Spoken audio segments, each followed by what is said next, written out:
Management audit हा जो आपला विषय आहे, त्या मॅनेजमेंट ऑडिट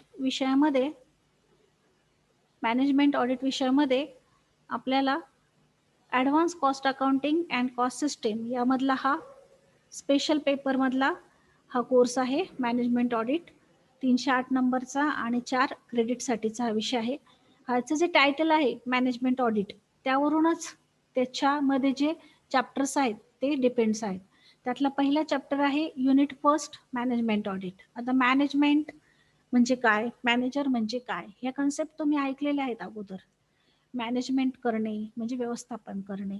कोण करतं तर व्यवस्थापक करतो, म्हणजे मॅनेजर करतो. आता त्याचं ऑडिट करायचं. ऑडिट म्हणजे अंकेक्षण. तुम्ही TYला असताना ऑडिटिंगचा सब्जेक्ट शिकलेला आहात, अंकेक्षणाचा.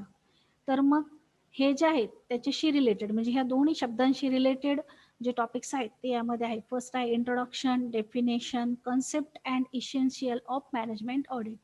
मॅनेजमेंट ऑडिट हे काय असतं, त्यानंतर त्याची व्याख्या, त्याच्याशी रिलेटेड कोणत्या कन्सेप्ट्स आहेत त्या कन्सेप्ट, आणि त्याची गरज काय आहे, म्हणजे ऑब्जेक्टिव्ह असतील किंवा ॲडव्हान्टेजेस असतील, त्याची गरज काय आहे मॅनेजमेंट ऑडिटची. तो पहिला पॉईंट आहे आपल्या पहिल्या युनिटमधला. त्यानंतर फायनान्शियल ऑडिट आणि मॅनेजमेंट ऑडिटमध्ये काय फरक आहे, म्हणजे आर्थिक अंकेक्षण आणि व्यवस्थापनाचं अंकेक्षण यामध्ये काय फरक आहे, तो डिफरन्स आपण दुसऱ्या पॉईंटमध्ये शिकणार आहोत. त्यानंतर objective, importance and scope of management audit, उद्देश, त्यानंतर महत्त्व किंवा ॲडव्हान्टेजेस आणि व्याप्ती मॅनेजमेंट ऑडिटची ती पाहणार आहोत. बेनिफिट्स पाहणार आहोत, बेनिफिट्स म्हणजे ॲडव्हान्टेजेस.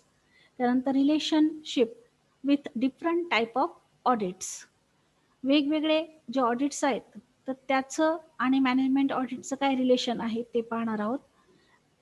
त्यानंतर मॅक्झिमायझेशन प्रिन्सिपल्स जे आहेत प्रॉफिटचे ते पाहणार आहोत.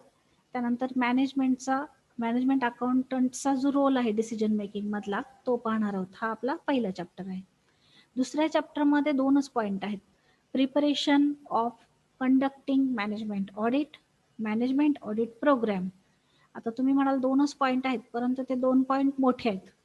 मॅनेजमेंट ऑडिट करण्यासाठीचं जे प्रिपरेशन आहे आणि मॅनेजमेंट ऑडिटचा प्रोग्राम हा खूप मोठा असतो. तर तो पॉईंट ह्या सेकंड चॅप्टरमध्ये आहे. सेकंड चॅप्टरचं नाव आहे आपलं प्रोसिजर ऑफ मॅनेजमेंट ऑडिट, पद्धती मॅनेजमेंट ऑडिटची, आणि रिपोर्टिंग अंडर मॅनेजमेंट ऑडिट. मग ऑडिट झाल्यानंतरचा जो अहवाल द्यायचा असेल तो अहवाल देण्याची जी पद्धत आहे ते रिपोर्टिंगमध्ये आपण पाहणार आहोत.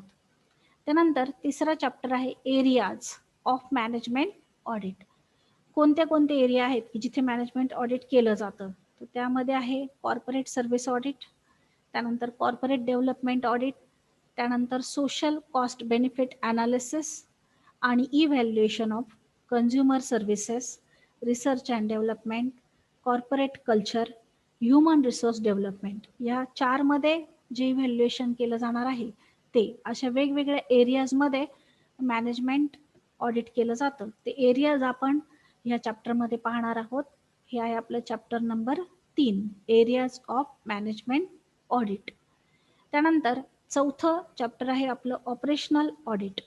ऑपरेशनल ऑडिट कशाला म्हणायचं, त्याची मिनिंग, त्यानंतर त्यामध्ये इन्क्लूड होणाऱ्या कन्सेप्ट, त्याचे objectives, plan for operational audit म्हणजे योजना तयार करणे ऑपरेशन ऑडिटसाठी, त्यानंतर programme for operational audit, difference between operational audit and management audit, दोन्हींमधला फरक, त्यानंतर approaches, methods, evaluation, recommendation and reporting under operational audit, म्हणजे त्यामध्ये वापरल्या जाणाऱ्या वेगवेगळ्या पद्धती, इव्हॅल्युएशनच्या पद्धती, काही सूचना आणि त्याचा अहवाल सादर करणे ऑपरेटिंग ऑडिटचा.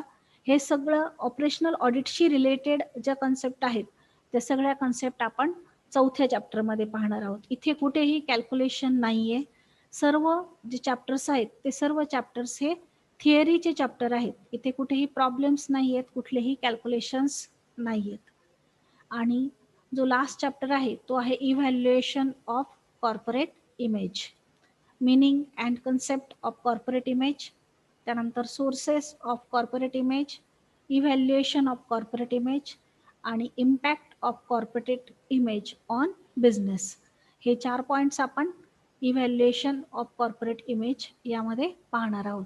असा एकूण 5 चॅप्टरचा तुमचा सिलेबस आहे. त्या 5 चॅप्टरमध्ये हा जो विषय आहे मॅनेजमेंट ऑडिट हा कव्हर केलेला आहे. तर 5 चॅप्टर जे आहेत ते पूर्णपणे थिअरीचे चॅप्टर आहे. यामध्ये कुठलंही कॅल्क्युलेशन नाही आहे तुम्हाला. सर्व जे पॉईंट्स आहेत ते सर्व थिअरीचे आहेत. कुठलाही पॉईंट हा कॅल्क्युलेशनचा नाही आहे. पुन्हा एकदा फक्त मी तुम्हाला युनिट्स दाखवून घेते.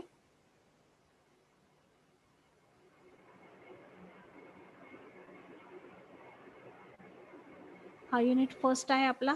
यात सर्व इंट्रोडक्शन आहे मॅनेजमेंट ऑडिटचं. त्यानंतर युनिट सेकंडमध्ये प्रोसिजर आहे मॅनेजमेंट ऑडिटची. युनिट थर्डमध्ये एरिया आहे मॅनेजमेंट ऑडिटचा. युनिट 4 मध्ये पूर्ण ऑपरेशनल ऑडिट आहे. आणि युनिट 5 मध्ये इव्हॅल्युएशन ऑफ कॉर्पोरेट इमेजेस आहेत. जे स्ट्रक्चर आहे आपलं क्वेश्चन पेपरचं ते मागच्या प्रमाणेच असणार आहे. म्हणजे तुम्हाला जे मार्क्स आहेत इंटरनलचे ते मागच्या वेळेला होते त्याप्रमाणे 60-40, 40 मार्क्स इंटरनलला, 60 मार्क तुमचे परीक्षेला असणार आहे थिअरी पेपर एक्सटर्नलला. त्या 40 मध्ये पुन्हा पीपीटी प्रेझेंटेशन, त्यानंतर तुमच्या टेस्ट आहे 20 मार्क्सच्या आणि 10 मार्क्स जे आहेत तर ते आपण 10 मार्क्स जे आहेत ते वेगळ्या याला ठेवणार आहोत. असाइनमेंटला 10 मार्क्स आहेत आणि 10 मार्क्स तुमचे पीपीटीला ठेवणार आहोत आणि 20 मार्क टेस्टचे. म्हणजे मागच्या प्रमाणेच जे इव्हॅल्युएशन आहे ते मागच्या वर्षीप्रमाणे म्हणजे एमकॉम पार्ट फर्स्ट प्रमाणेच